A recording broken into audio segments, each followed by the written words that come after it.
Esse é o fim da imaginação de Bob Esponja. Um dos debates mais fervorosos dos últimos tempos ao redor de Bob Esponja é sobre como ele parece ter perdido sua criatividade, que era a alma do desenho nas primeiras temporadas. E o ponto principal que moveu esse debate foi o famoso episódio A Caixa de Idiotas, pois um episódio recente reutilizou essa ideia na temporada 14, só que de uma forma menos mágica e menos criativa. Porque a equipe de produção está tentando ressuscitar materiais antigos, ou melhor, reutilizar materiais antigos. Eu reassisti esses dois episódios para podermos entender melhor esse movimento que dividiu a comunidade fã com essa tentativa de revisitar uma ideia icônica. Será que a nova versão entrega o mesmo charme, ou será que ela prova que Bob Esponja está mesmo perdendo a imaginação?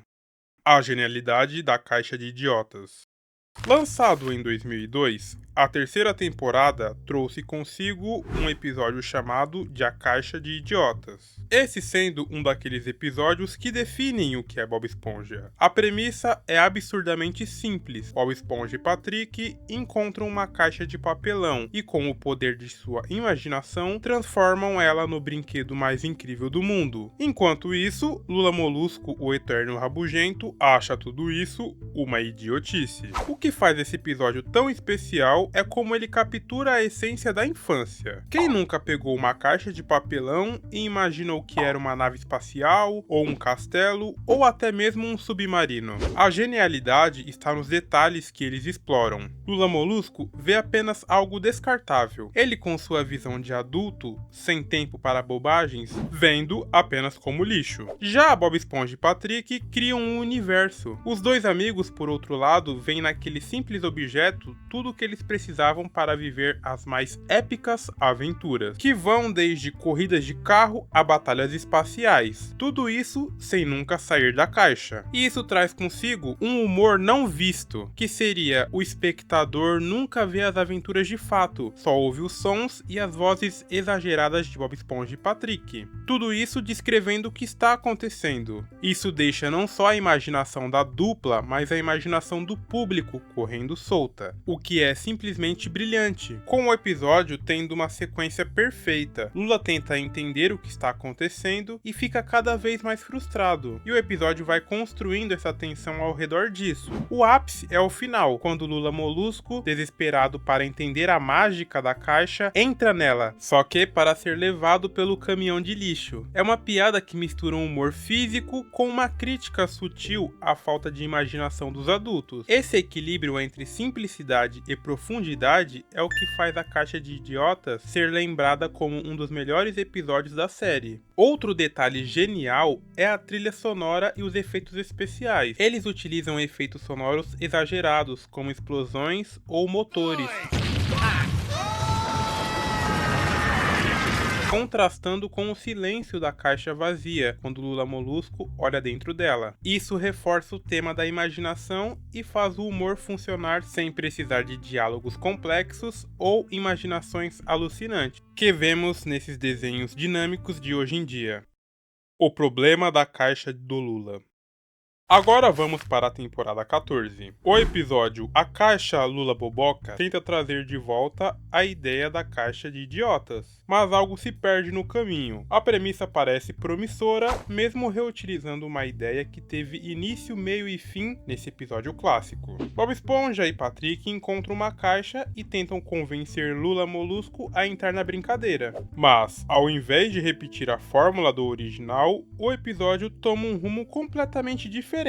E já aviso, não é exatamente para o melhor caminho. A caixa mágica, diferente do episódio de 2002, onde ela era apenas uma caixa e toda a mágica vinha por meio da imaginação, aqui ela é tratada como um objeto quase sobrenatural, como um portal ou uma espécie de máquina de realidade virtual. Isso acaba tirando todo o charme da simplicidade e faz a história parecer mais uma aventura genérica de ficção científica do que usando o tom da criatividade maluca dos dois amigos. Sentimos uma falta de ciclo na narração. Em A Caixa de Idiotas, o humor vinha da repetição. Bob e Patrick se divertiam, Lula Molusco ficava confuso e isso numa crescente até o final do episódio. Em A Caixa do Lula Boboca, não há esse tipo de ciclo. O episódio ele aposta em piadas físicas, meio que eles jogando Lula Molusco de um lado para o outro. E deixa uma trama confusa que não foca na imaginação como um centro da história, que seria o ponto principal. E outro ponto que deixa esse episódio nem um pouco parecido com o clássico é o seu humor forçado. Enquanto o original usava o silêncio e a sutileza para criar comédia, esse novo episódio depende de situações exageradas e momentos caóticos que não têm o mesmo impacto emocional. Nós temos uma cena que exemplifica perfeitamente isso e insere todo o episódio nela de uma forma compacta. Isso é quando Lula Molusco é sugado pela caixa e aparece um cenário aleatório, como se ele tivesse se transportado para um tipo de videogame. Isso quebra a conexão com a ideia original, porque a graça da Caixa de Idiotas estava em nunca mostrar o que Bob Esponja e Patrick viam. A nova versão tenta ser mais literal e isso acaba tirando essa magia.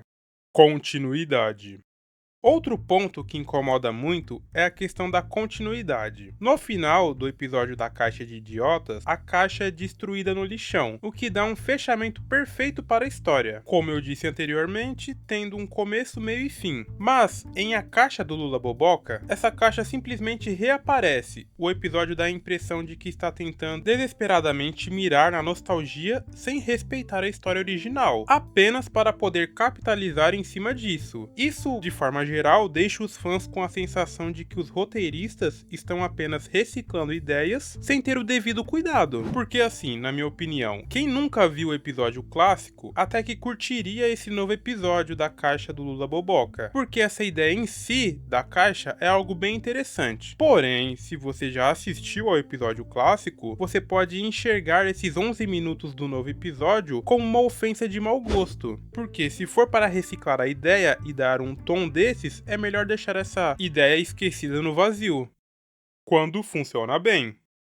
Agora eu farei uma menção honrosa apenas para não só criticar esse tipo de contexto de reutilização de ideias, porque nem todo reaproveitamento de ideias é um fracasso. Um exemplo brilhante disso é a Pedra de Estimação. Da mesma temporada da Caixa do Lula Boboca, esse episódio pega uma piada clássica de A Grande Corrida de Caracóis e insere dentro do novo episódio. Nele, Patrick apresenta sua pedra de estimação, como se fosse um caracol e transforma isso em algo novo. Ambos os episódios são centrados na relação entre os personagens e seus animais de estimação, além de ter um foco em competição. Esse animal de estimação de Patrick é chamado de Tempestade de Trovão. Ele e Bob Esponja tentam treiná-lo, levando a situações muito engraçadas, como Patrick montando a rocha em corridas improvisadas. O episódio ele foca nesse apego exagerado de Patrick e nas tentativas absurdas de transformá-lo em algo vivo e competitivo. Por outro lado, no episódio clássico da Grande Corrida de Caracóis, o Bob Esponja inscreve Gary, o seu caracol, numa corrida. Um dos pontos principais é que ele vai enfrentar o caracol de Lula Molusco, e para conseguir superar todos nessa corrida, Bob Esponja treina Gary de uma forma exaustiva, levando ao esgotamento, enquanto a competição revela essa rivalidade e o apego que os personagens têm com seus bichos de estimação. Ambos os episódios giram em torno desse amor e obsessão pelos animais. Falam também em relação às competições absurdas que envolvem tanto caracóis quanto pedras, forma engraçada. Além de que eles tratam essa ideia de que rochas também podem ser considerados como pets vivos, até porque na Grande Corrida de Caracóis, um dos participantes é uma rocha. E aqui conseguimos ver de forma indireta que eles beberam da fonte do episódio clássico, mas criaram ideias próprias, e isso é feito de uma forma genial. Não que seja um episódio magistral, mas ele usa bem essa ideia. Por fim, na minha opinião, o problema maior não está em usar elementos que já fizeram parte em algum momento da história do desenho, mas sim em não saber como inserir novamente e como não destruir a história que aquele elemento já possui. Nostalgia faz parte de todo desenho que está há muito tempo no ar, mas normalizar esse tipo de uso só prejudica a qualidade de entrega para os fãs que mantêm este desenho vivo. Agora eu quero saber a sua opinião. O que você achou do episódio da Caixa do Lula Boboca? Deixe seu comentário abaixo e vamos conversar sobre isso. Temos um episódio recente falando da tentativa da nova temporada de Bob Esponja em recriar um episódio clássico. Deem uma olhada. Se você gostou desse conteúdo, não se esqueça de curtir e se inscrever para não perder os próximos vídeos. Até o próximo, nos vemos lá.